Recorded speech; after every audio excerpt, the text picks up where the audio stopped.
creo que merecía la pena el poderlo leer y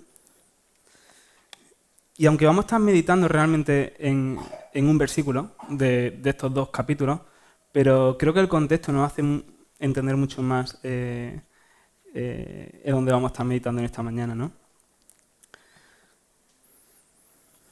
Y bueno, le he titulado Esperando en la salvación. Vamos a estar meditando especialmente sobre el estribillo de estos dos salmos, ¿vale? Y me gustaría que empezásemos pensando en una palabra, en una cuestión, y es que no sé quién dirías tú en tu vida que es la voz más influyente en tu persona. No sé si alguna vez lo has pensado. Alguno ya estará diciendo, mi mujer, mi madre, este amigo que no para de bombardearme, ¿no? ¿Quién dirías que es la voz más influyente en tu vida? No sé si te has parado a pensar, pero ni cuando duermes, tu voz, tu propia voz, descansa. Es decir, siempre estás dialogando contigo mismo. No hay ni un solo momento en el que, incluso ahora mismo que estoy hablando, tú estás pensando, ¿qué está diciendo Rubén, no? ¿Qué es lo que está hablando? Y estás intentando interpretar qué es lo que te estoy intentando comunicar, ¿no? Así que, sí, tu voz, es la persona más influyente en tu vida y constantemente te está diciendo algo.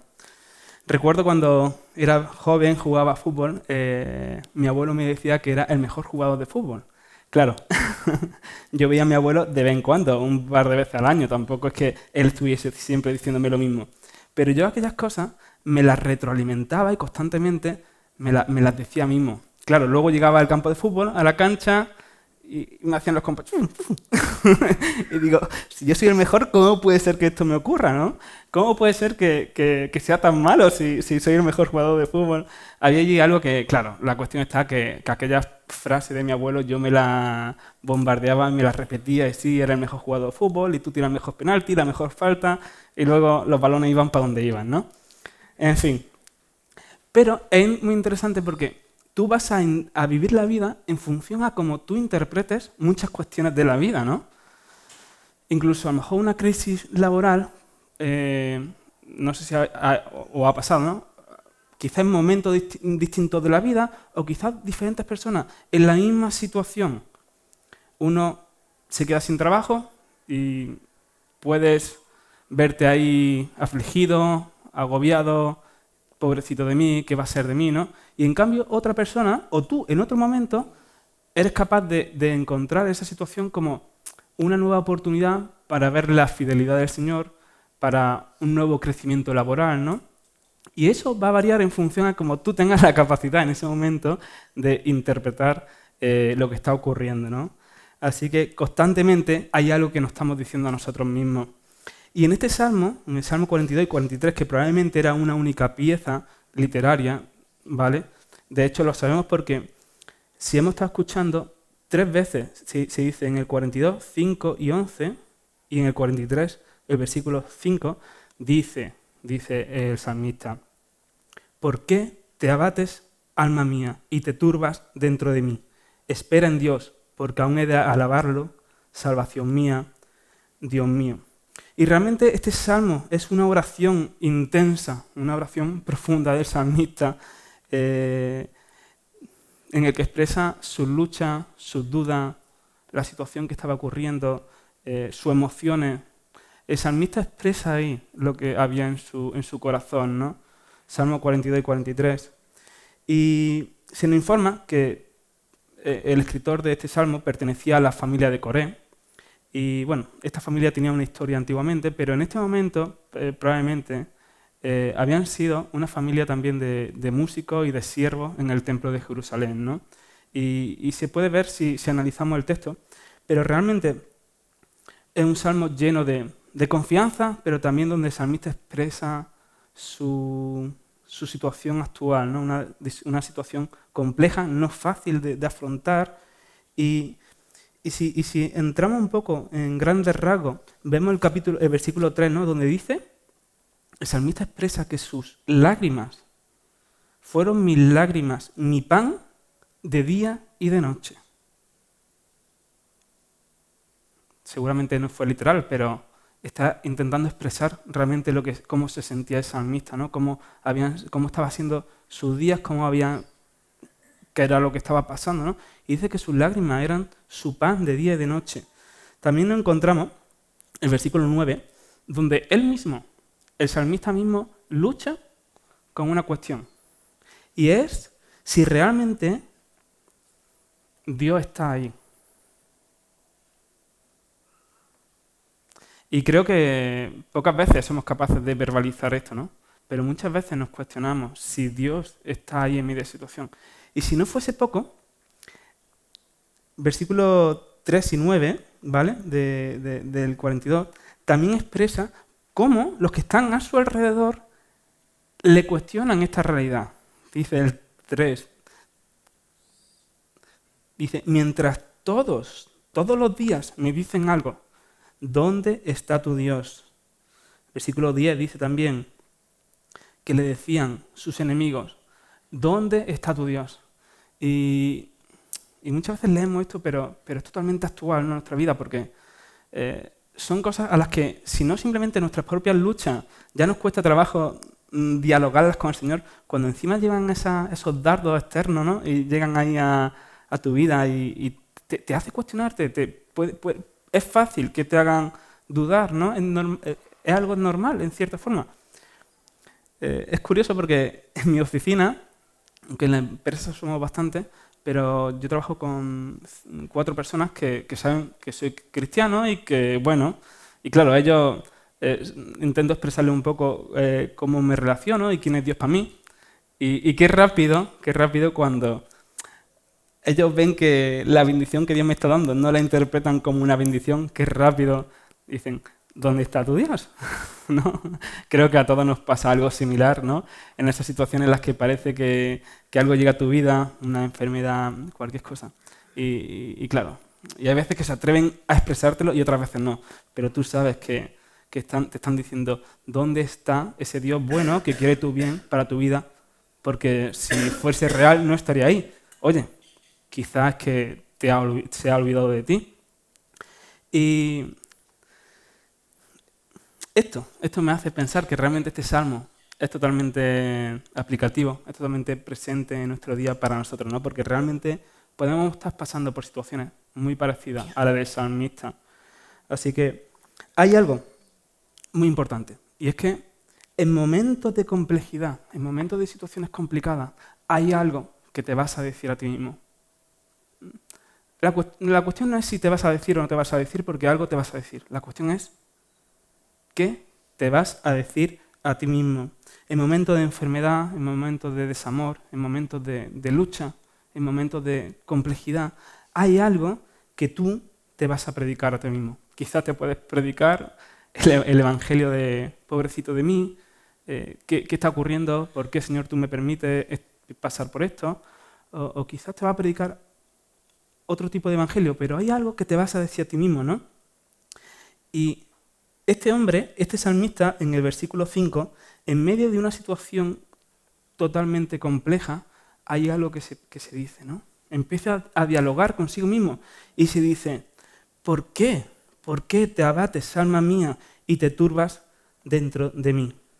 Espera en Dios porque he de alabarlo, salvación mía y Dios mío. Parece que muchas veces como que sería de un mal cristiano si uno reconoce que está abatido, ¿no? Siempre intentamos aparentar nuestra mejor forma, estamos bien, bueno, sí, esto ha llegado, pero nada, ora por mí. Y nos cuesta trabajo decir, me siento abatido, me siento decaído, necesito que me ayuden, ¿no? Parece como que nos cuesta, pero el salmista lo hace, no solamente lo dice, sino que lo escribe para que todo el pueblo sepa cómo se siente, ¿no? Así que él inicia el versículo con una pregunta brillante, ¿no? La pregunta es, ¿por qué estoy abatido? ¿Por qué un creyente que confiesa que Dios es su Salvador se puede sentir abatido, se puede sentir desanimado, se puede sentir sin fuerzas? Y la respuesta rápida, ¿no? La respuesta rápida podría ser, sí, la razón por la que nos sentimos en ese momento, en esa situación, puede ser porque hemos puesto nuestra confianza o nuestras expectativas en algo que no tiene el poder para cumplir lo que le hemos demandado. Sería la respuesta, quizá una buena respuesta y una respuesta rápida, sería que le estamos pidiendo algo que nos dé lo que no puede darnos, ¿no? Y claro, y luego llegan las consecuencias. Este verano estaba por Menorca, tengo una hermana allí, no es que veraneé todo, el primer año que voy a Menorca, lo recomiendo, genial, estupendo. Y estaba por el puerto, y dicen que es de los puertos más grandes de España, ¿no? En sí. Incluso, no sé si de Europa, era muy grande, había unos barcos tremendos, ¿vale? Y me llamó mucho la atención porque había un barco gigante, se le veía el ancla, y era exagerado, era muy grande, ¿vale? Me sorprendió y claro, meditando sobre ese ancla, sobre ese barco, claro, uno se cuestiona y dice, si este barco en mitad de una noche rugiente de la mar, con olas enormes, tiene que afrontar esa tormenta, claro, necesita un ancla del tipo de la tormenta a la que se va a enfrentar, ¿no? Y claro, tenía todo el sentido que el ancla fuese enorme. A lo cual, meditando sobre el tema, me hacía pensar, ¿qué tipo de ancla necesito yo en mi vida, no? Nadie se sube al barco, yo me he subido 3 o 4 veces a un barco, y en ninguna de ellas he ido en busca del capitán y le he dicho, oye, ¿cómo es el ancla de este barco? Nadie, ¿no? Siempre va en busca de decir, oye, ¿qué menú van a poner aquí? Y que si tiene piscina, y si tiene spa. Nadie va y dice, a ver, capitán, enséñame, convénceme de que esto tiene una ancla suficientemente grande para sentirme seguro en mitad del mar. Nadie pregunta eso, ¿no? Totalmente al contrario, va buscando las comodidades, qué distracciones puede tener allí. Y con la vida pasa algo diferente, ¿no? Hay veces que pensamos que podemos afrontar las olas del mar, de nuestra vida, sin un ancla, ¿no? O algunas veces llega una olilla, nos choca, la medio surfeamos y claro, y eso alimenta incluso el sentirnos potentes, ¿no? Decir, yo puedo más, ¿no? Pero, como digo, hay veces que la vida se vuelve demasiado compleja, llegan olas demasiado grandes que nos tambalean y con un ancla pequeña, no se puede afrontar las olas que llegan a nuestro día, ¿no? Meditaba sobre 1 Corintios 10, 1, 12, donde Pablo le está hablando a sus oyentes y él saca el pasaje o la historia del pueblo de Israel, ¿vale? Cuando pasó por todo el desierto. Y él les dijo, este pueblo vio cómo Dios abrió el mar, vio cómo Dios le sustentó de comida, vio cómo Dios realmente les daba tierra, vieron a Dios de una forma real y milagrosa en su vida, pero, dice, pero se desviaron. Y unos versículos más tarde va a citar el pasaje famoso de que así que el que piense que esté firme, mire que no caiga, ¿no? Y hay veces que en nuestra vida nos pasa algo parecido. Hemos visto a Dios obrar, hemos visto a Dios de forma milagrosa en nuestra vida, pero llegan los días y empezamos a desviarnos, empezamos a olvidarnos de quién era ese Dios, ¿no? Y por eso el pasaje tan importante de que, mire, que nadie se piense que no va a caer porque puede caer fácilmente. Y luego uno se pregunta, ¿cómo? ¿Cómo he llegado aquí? ¿Cómo puede ser si hace un momento estaba ahí, que casi tocaba el cielo con las manos, ¿no? Y ahora es que ni me apetece pensar en mi verdadera patria, ¿no? Y es que hay veces que escogemos esa ancla tipo la familia, la economía, el trabajo. Hace unos meses hablaba con una mujer, claro, y estaba súper frustrada, estaba súper desanimada y no entendía cómo ella había intentado educar a su hija en los caminos del Señor y se quedó embarazada con 16 años, ¿no? Y la mujer estaba fatal. Es decir, tenía motivos. Pero yo pensaba, claro, es verdad que la situación es compleja, pero quizá le estabas pidiendo a tu hija que te diera algo que tu hija no tiene por qué darte, ¿no? Quizá el matrimonio, me acuerdo cuando la luna de miel es espectacular, ¿no?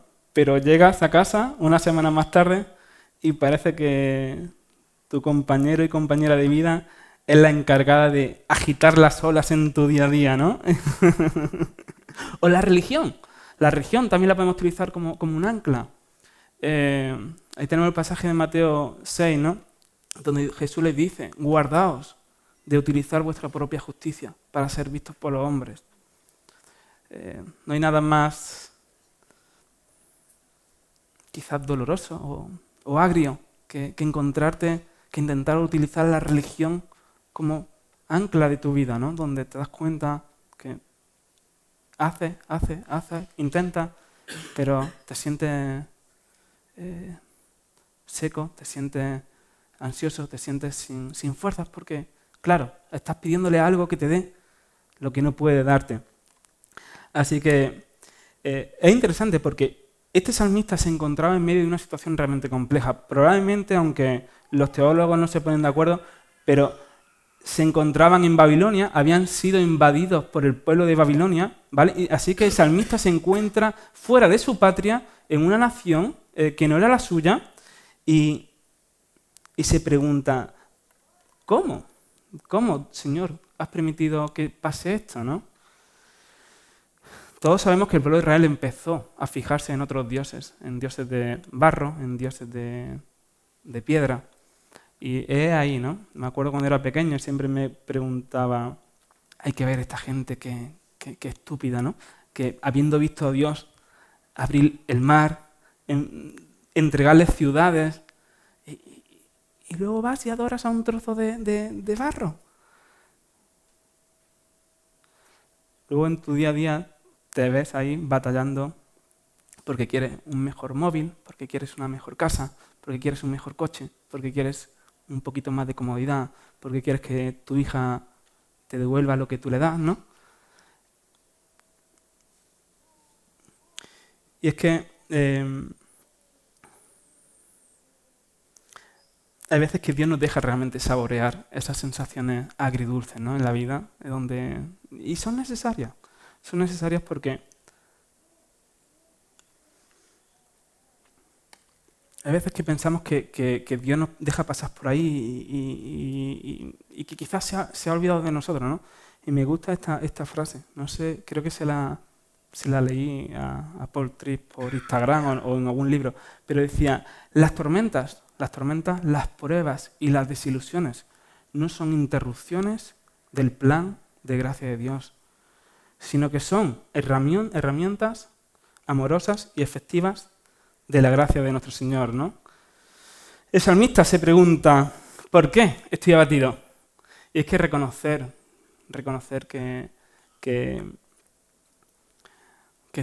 nos sentimos muchas veces abatidos, producto de que hemos puesto nuestra confianza en algo que no tenía el poder de satisfacer, ¿no?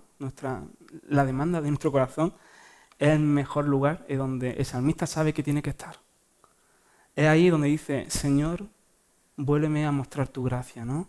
Vuélvete a mostrar valioso a mi vida. Así que el salmista se responde a esta estupenda pregunta una cosa. Dice, espera en Dios porque aún he de alabarlo. Y mi pregunta sería, ¿cuándo esperas a alguien?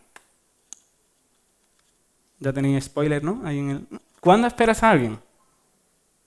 Cuando sabes que ese alguien va a venir, ¿no? Hace unos meses estaba con mi mujer, fuimos a un restaurante aquí cerca a comer pescado y me acuerdo que fuimos y no nos aseguraba de que nos iba a dar la mesa.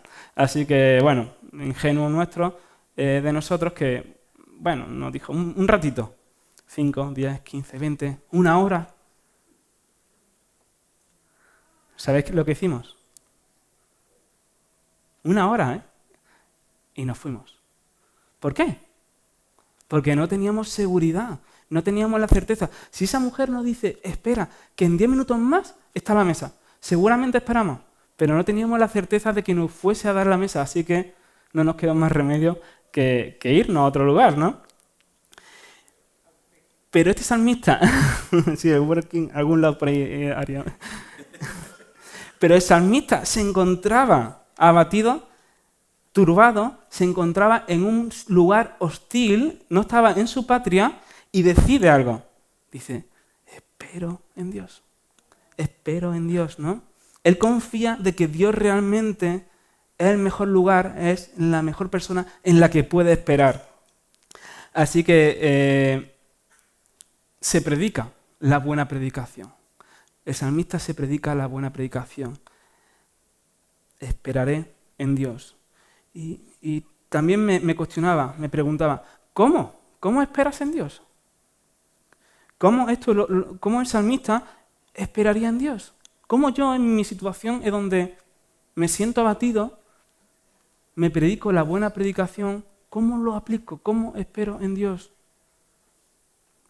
Quizás es cuestión de poner el mute, el stop a mi vida, me quedo quieto y Señor, baja y ven. ¿O cómo espero en Dios, no? Hace unos meses también, no sé si está aquí mi mujer o está con la niña, mejor que esté con la niña porque él está aquí. Algunos sabéis que fuimos al concierto de Manuel Carrasco, creo que fue a principio de verano. Esa mañana Lidia se levantó fatal, ¿vale? Se levantó muy mal de la garganta. Y yo no soy fan de Manuel Carrasco, así que tampoco tiene mucho mérito en mi consejo, pero mi buen consejo era, cariño, vamos a quedarnos en casa. Estás fatal, ¿no? Es decir, estás que no puedes ni hablar, que te cuesta trabajo andar. Claro, cualquiera que conozca a Lidia sabe que si es Manuel Carrasco había fallado antes de intentarlo, ¿no? Fuimos al concierto y el día siguiente por la mañana adivinaron lo que pasaba. Estaba peor. Cualquiera en esa situación lo primero que hace es intentar llegar a la cocina, tomarte un frenador o un ibuprofeno, cualquier cosa, pero ella no fue a coger eso. Adivinad lo que fue a coger. El teléfono, él ya cogió, fue el teléfono, encendió las fotos y empezó allí y una cara de felicidad que no podía ni casi ver, pero estaba allí y estaba intentando mantener aquella experiencia que había tenido una hora antes, ¿no? Así que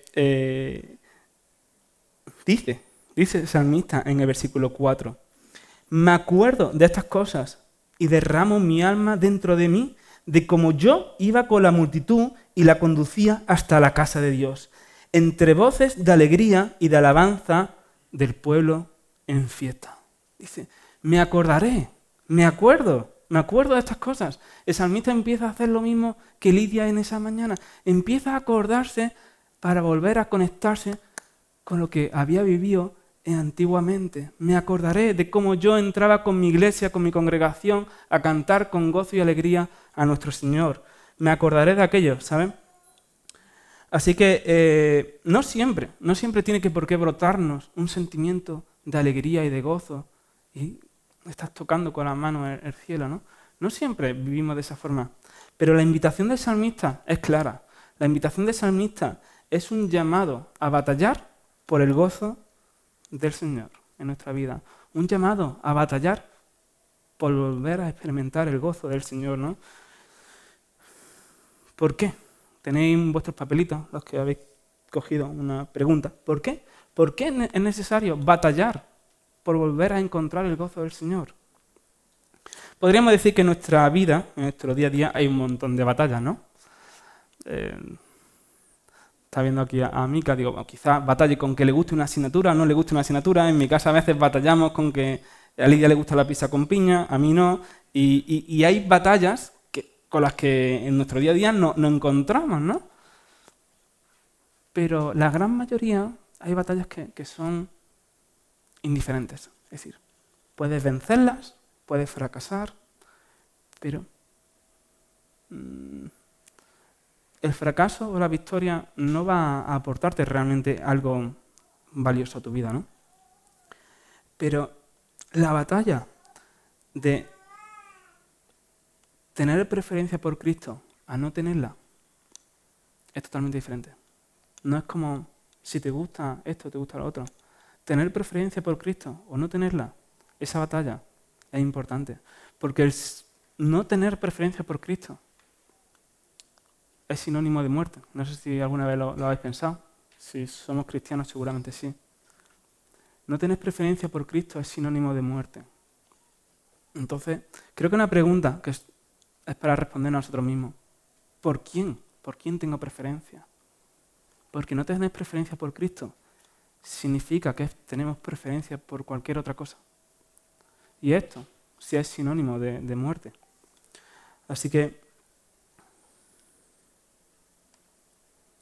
dice Jeremías en capítulo 2, 4, Dios hablando, ¿no?, a través del profeta. ¿Qué maldad hallaron en mí vuestros padres, que se alejaron de mí y se fueron tras la vanidad?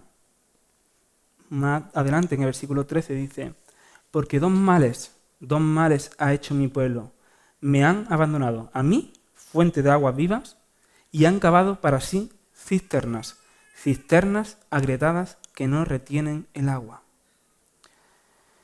¿Sabéis? Como decía, el pueblo de Israel probó, el pueblo de Israel valoró el agua del Señor. La experimentó en su vida.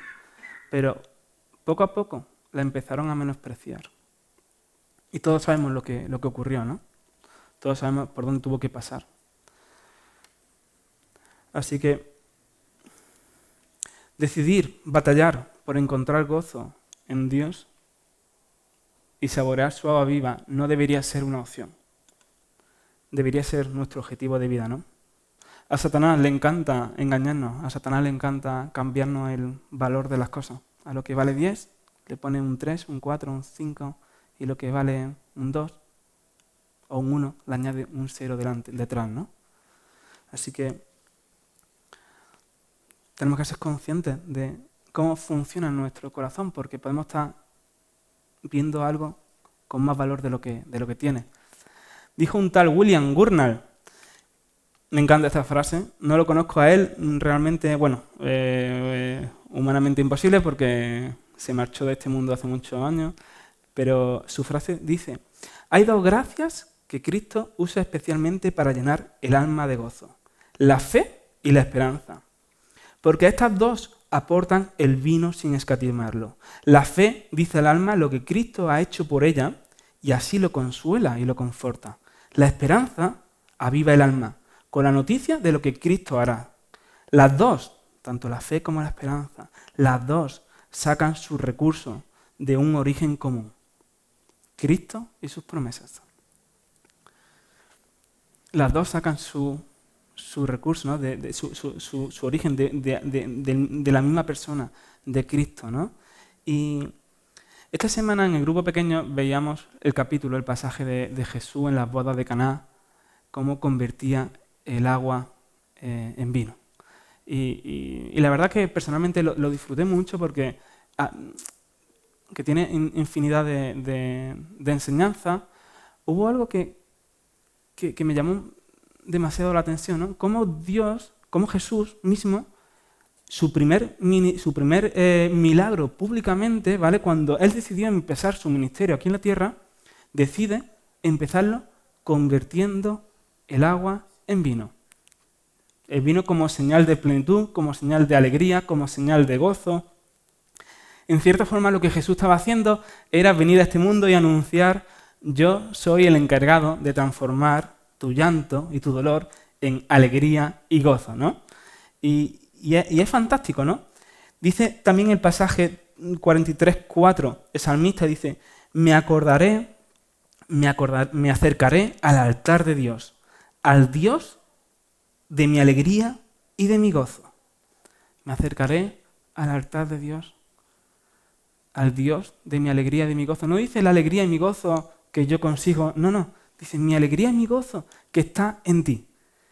Keller, en este libro que estamos estudiando los grupos pequeños sobre este pasaje de Jesús en la boda de Caná, pregunta lo siguiente.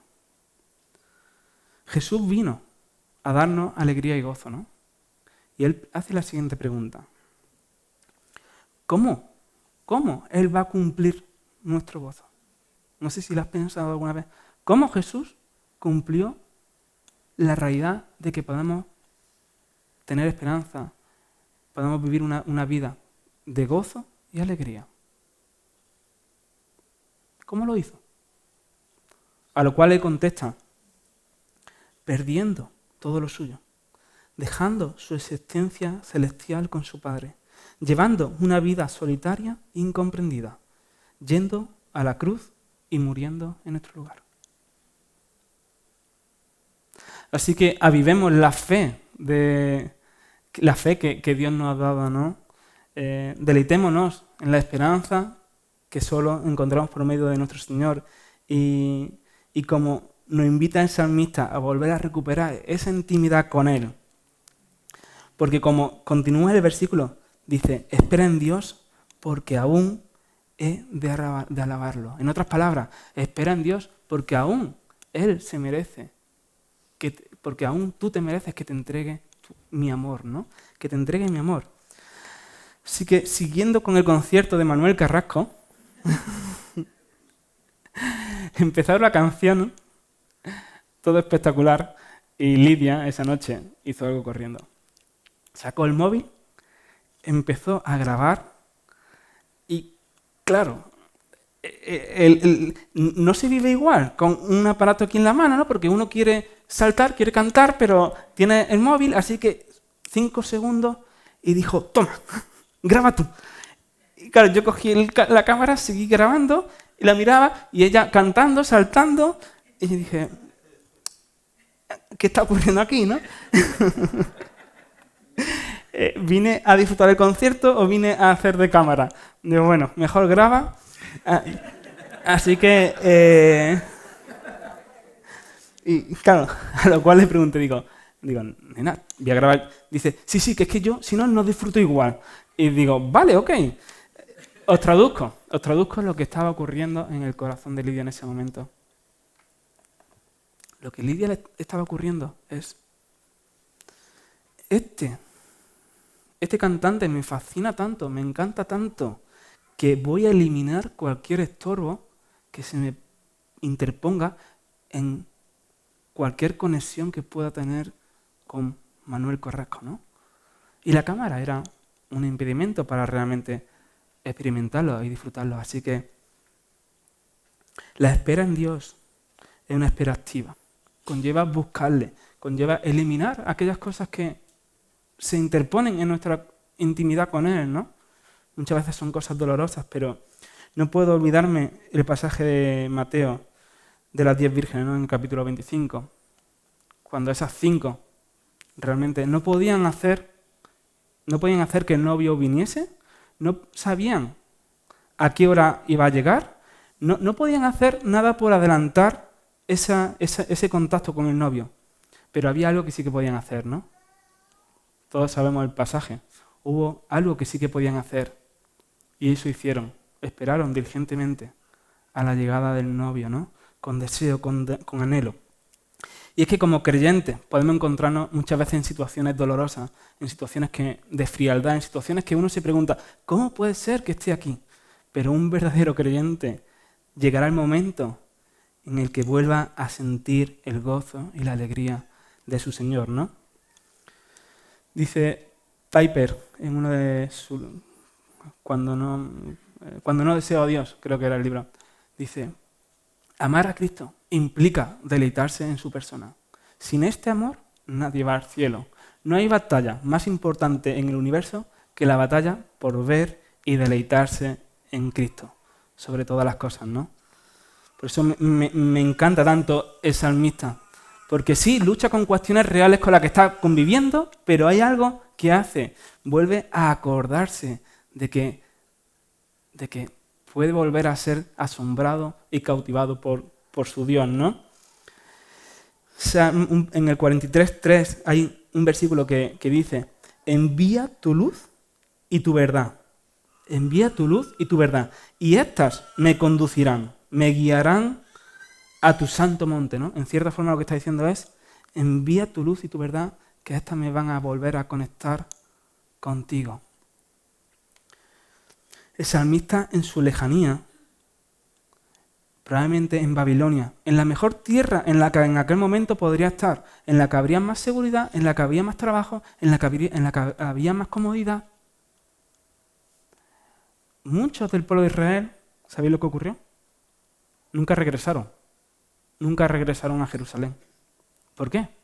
Porque su corazón se acomodó a aquel lugar. Pero el salmista, en medio de aquel lugar, hay algo que anhela. Todos sabemos lo que en el Antiguo Testamento representaba el templo, ¿no? Algo que ya Jesús en la cruz cambió. Pero en aquel momento el templo era importante. El templo de Jerusalén representaba la mayor intimidad y conexión con Dios y su pueblo.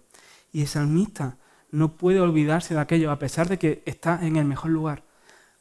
Anhela que su corazón vuelva a su Señor, ¿no? Por eso termina el versículo 5, el estribillo del Salmo, ¿no? Termina diciendo algo.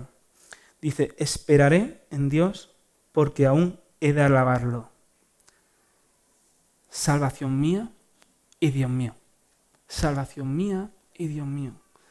Como creyentes creo que estas palabras, salvación mía y Dios mía, nos tiene que apuntar a Cristo. Creo que nos tiene que llevar a volver a mirarle a Él y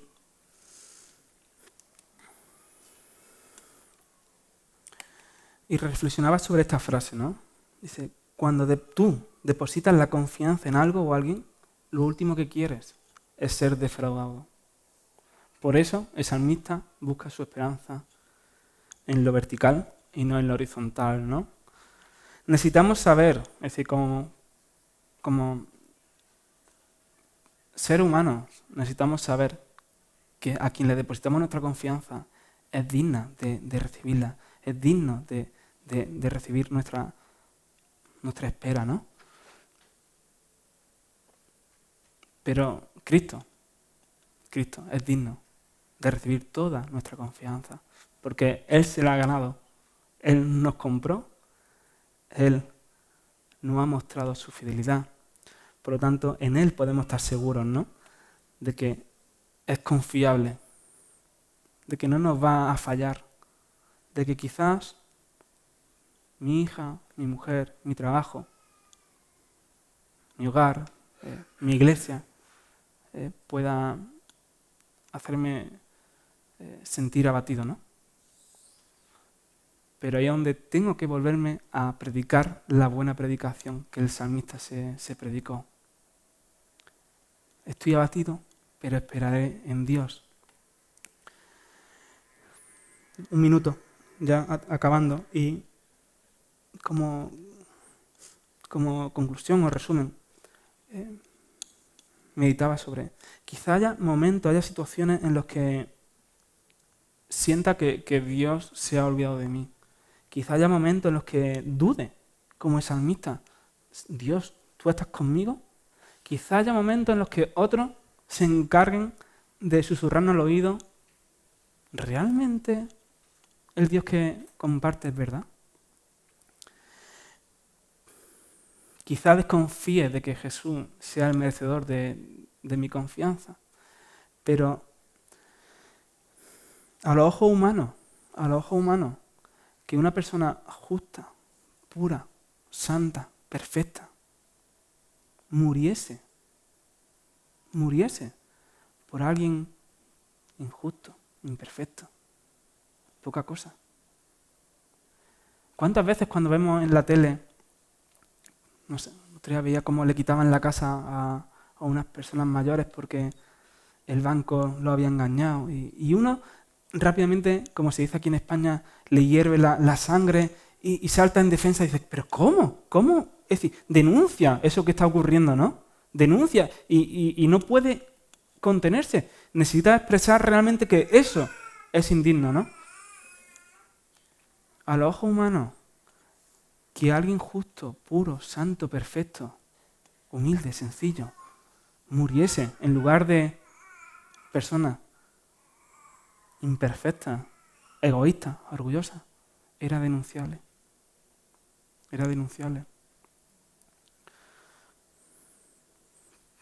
Así que me llevaba a dar gracias de que menos mal de que Dios no es como nosotros, ¿no? Porque eso era denunciable. En cambio, la muerte de ese ser puro, justo, perfecto, santo, es nuestra mayor esperanza. En el Getsemaní, Jesús oró: Señor, no se haga tu voluntad, no se haga mi voluntad, sino la tuya. Y luego vemos a los discípulos allí haciendo de las suyas, muchas veces fallando, ¿no? Otras veces siendo fiel al Señor. Y pensaba, seguramente estas personas no hubieran sido las mismas si no hubieran pasado por esos momentos de frialdad, como ponía entre el versículo, el pasaje, ¿no? La frase de Paul Tripp, creo que era, decía: las tormentas, las pruebas, las desilusiones, no son interrupciones de Dios del plan de gracia de Él en mi vida, sino que son herramientas amorosas y efectivas de su gracia, ¿no? Por eso cuando estemos en esos momentos podamos recordar que no son interrupciones de Dios en nuestra vida, sino que todo lo contrario, son herramientas que Dios está permitiendo que pasemos, que son amorosas y son efectivas, ¿no? Me encantan las películas, sobre todo de aventura y tal, y hace tiempo veía una película donde se veía, no sé si era de piratas, pero total, la cuestión es que el barco se quedó en la mar y sale, todos lo hemos visto cómo sale ese barquito pequeñito, ¿no? Que es el encargado de llevar la cuerda, el ancla, la gran ancla, el predecesor, se le dice, ¿no? Y este barco tiene diferentes funciones, ¿no? Lo que hace es llevar el ancla a un lugar seguro donde realmente deja al barco firme, donde está la tripulación. Y aunque vengan olas, el barco no va a chocar con las rocas que hay en la orilla, ¿no? Pero aparte de esta función, el barco tiene otros propósitos. Por un lado, anuncia la llegada del barco, anuncia la llegada de la tripulación. Por otro lado, toma la posición que posteriormente tomará la tripulación, ¿no? Y prepara la llegada del barco. Y es totalmente ilustrativo, porque esto es lo que Jesús hace cuando desciende a la tierra y muere en la cruz y sube al cielo, ¿no? Realmente Él es ese barco que nos afirma y por la que podemos tener certeza y seguridad de que estamos seguros. Como dice Hebreos 6, 19 al 20, dice: la cual tenemos como segura y firme ancla del alma, que penetra hasta dentro del velo donde Jesús entró por nosotros como precursor, hecho sumo sacerdote para siempre, ¿no? Él es el que hizo que podamos estar seguros y podamos volver a nuestra verdadera patria, ¿no? Así que esta semana, para terminar te dejo con esta pregunta, esta semana va a haber un momento en el que te vas a preguntar ¿por qué esto llega a mi vida, no? Y va a haber un momento en el que vas a buscar salvación y esperanza en algo. Así que la pregunta es, ¿dónde? ¿Qué tipo de predicación te vas a predicar a ti mismo? ¿Dónde vas a buscar tu esperanza? Así que si me dejáis termino orando. Y, Señor, hay muchas veces en nuestras vidas que no entendemos lo que nos ocurre, no entendemos el por qué llega X situaciones a nuestra vida, pero como iglesia queremos confiar en ti, queremos decirte que confiamos en que tú realmente gobiernas nuestras vidas, tú realmente tienes el control de nosotros. Y aunque haya situaciones en las que dudamos, nos sentimos quizás solos, tenemos la certeza de que podemos confiar y esperar en ti, Señor. La realidad es que tú nunca nos has fallado y ayúdanos a avivar nuestra fe y esperanza, a avivarla en ti, sabiendo que en ti nuestra vida está segura, tanto en la tierra como en el cielo. Así que nos deleitamos en tu persona y gracias porque podemos esperar en ti, podemos y deseamos alabarte, entregarte todo nuestro amor. Y gracias porque te podemos llamar nuestro Salvador. Así que te damos gracias por ello. En el nombre de tu Hijo Jesús. Amén, Señor.